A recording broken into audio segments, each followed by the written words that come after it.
Alors bonjour, aujourd'hui on aimerait savoir quel est ton rapport avec ton gynécologue. J'y suis allée qu'une fois et ça allait. Enfin, j'étais un peu stressée quand même au début parce que c'est un peu intimidant de.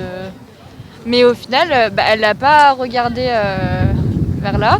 Du coup, ça va. Elle m'a surtout posé des questions, mais je me sentais bien en confiance. Genre, ça sentait qu'elle jugeait pas. Du coup, c'est bien. Est-ce que tu te sentais écoutée? Est-ce que pour toi le consentement a été respecté? Est-ce qu'elle t'a demandé à chaque fois ce qu'elle allait te faire et tout ça? Ouais, quand même, ouais. Elle me répétait plusieurs fois les choses pour être sûre que je comprenne bien. J'étais allée la voir pour me faire prescrire une contraception du coup, parce que j'avais un petit ami depuis 1 an, c'était mes premières relations sexuelles, et du coup je voulais autre chose que la pilule où c'était obligé d'être tous les jours. Et j'avais entendu parler de l'implant, et en fait quand j'en ai parlé, elle m'a répondu au pire t'es pas obligé d'avoir de relations sexuelles. Vu ton âge, c'est pas forcément obligatoire, je pense que tu peux te retenir. Du coup moi je suis pas hyper chaude pour traiter une contraception. Et du coup j'avais de la chance, j'étais avec ma mère, du coup elle a fait un peu de forcing, du coup elle me l'a mis.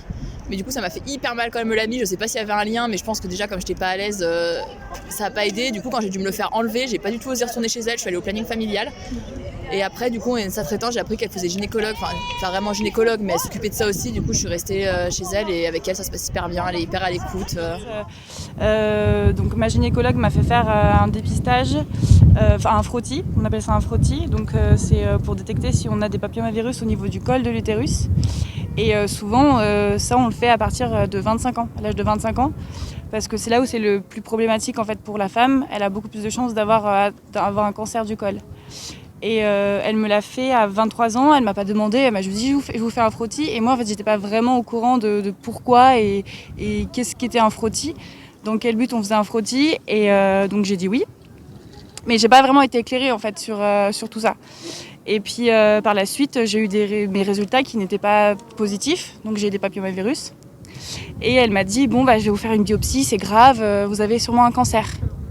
Et donc j'ai suivi son protocole, je suis allée voir une spécialiste qui m'a fait une colposcopie, donc c'est comme une biopsie mais c'est du col de l'utérus, et qui m'a dit clairement, elle a vraiment dédramatisé la situation en me disant que en fait j'avais pas du tout de cancer et que c'était même son erreur, elle venait d'elle dans le sens où elle aurait pas dû me faire un frottis à l'âge de 23 ans.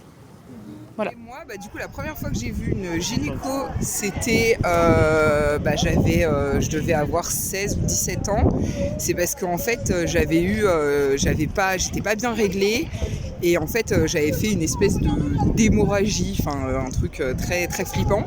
Et du coup, on avait pris rendez-vous avec ma mère en urgence chez une gynécologue qui a trouvé pour seule solution, et l'a dit très brutalement, et sauf que moi, j'étais pas prête du tout parce que j'avais jamais pris de contraception, tout ça, et que ça m'a un peu surprise, et qu'au final, c'était pas du tout la bonne idée.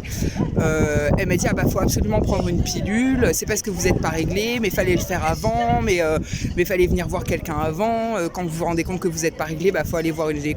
Parce que maintenant vous plaignez en gros de saigner en mode hémorragie, mais c'est normal, c'est parce que vu que vous n'êtes pas réglé, et après il y a tout le sang qui s'écoule, et que du coup en gros c'est de ma faute. Je me suis dit ah bon, je savais pas. Du coup j'ai pris la pilule, et j'ai eu une deuxième expérience pas très cool, c'est que en fait j'étais malade et on cherchait ce que j'avais, et du coup j'ai dû faire des tests pour des MST, tout ça, et du coup je suis allée dans un labo pour faire des prélèvements. Et en fait, j'en avais jamais fait, et on devait me faire un frottis, et j'en avais mais jamais fait. Et c'était un homme qui s'en occupait, donc moi on m'a demandé si ça me dérangeait que ce soit un homme. J'ai dit non, il n'y a pas de souci, je voulais les faire rapidement parce qu'on savait pas ce que j'avais, donc il n'y avait pas de problème. Et en fait, il m'a absolument pas prévenu de ce qu'il allait faire, et du coup, il a mis je sais plus comment ça s'appelle là, le spéculum, sans me prévenir de quoi que ce soit, sans rien dire. Et du coup, moi j'étais très surprise. Là, j'étais un peu plus âgée, j'avais 18 ans, je crois. J'avais 18 ans, mais c'est vrai que ça m'a surprise. Il me disait absolument pas ce qu'il faisait. Il y allait comme ça d'un coup, sans dire, sans m'expliquer en fait.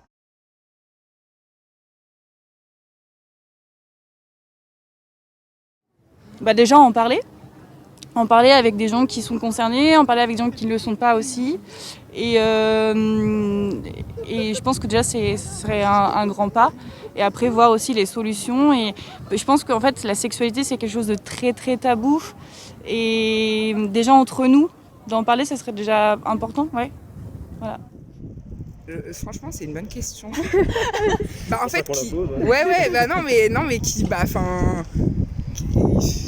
qui préviennent, quoi. Non, mais enfin, c'est bizarre à dire, mais ouais, qu'ils expliquent ce qu'ils font et après, je sais pas comment, enfin, nous, entre guillemets, on peut changer ça parce que. Est-ce que, par exemple, vous pensez que ça vient de la formation de soignants qui fait qu'ils sont pas bien formés sur le consentement, qu'est-ce qu'il faut faire face aux patients, la psychologie finalement. Peut-être, ouais. Peut-être que ça vient de ça. Après, moi, vu que c'était en laboratoire, c'est peut-être que voilà, ils sont pas formés assez en laboratoire pour le côté un peu plus psychologique, relationnel, et que du coup c'est vraiment de l'acte technique et que c'est de l'acte technique et c'est tout parce que c'est ça qu'on nous a appris. Et je pense que ça peut peut-être être dû à ça et qu'il faudrait peut-être mettre un peu plus de psychologie et insérer des cours de relationnel dans ce qu'on leur apprend, peut-être, effectivement. Ouais.